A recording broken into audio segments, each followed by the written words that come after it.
DGP निर्देश क्रमे आरंभ है ऑपरेशन प्रहार एणिकी शिक्षा अनुष्ठान निकट में बिक्री हो पार ना तमाखु।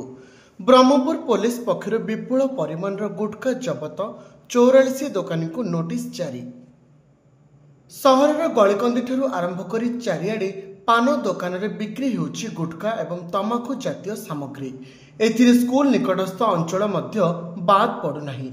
आईन अनुଯାयी स्कूल एवं कॉलेज निकट में गुटखा और तमाखु जातीय सामग्री बिक्री को रोक लगाई सरकार, किंतु सहर में यह बेधड़क भाव बिक्री चली, जहां पुलिस महानिर्देशक निर्देश क्रमे ब्रह्मपुर एसपी सर्वण विवेक तत्वावधान में सहर विभिन्न पुलिस थाना इलाका चढ़ाऊ होता।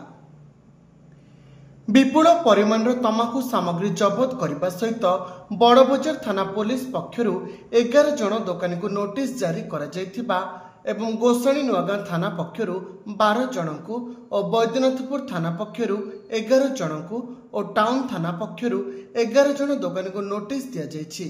जदि उक्त दोकानी पुणी एभली सामग्री बिक्री करती तेबे आईन अनुଯାयी कार्यानुष्ठान ग्रहण करा जिवो बोली एसपी डाक्टर सर्वण विवेक कहते।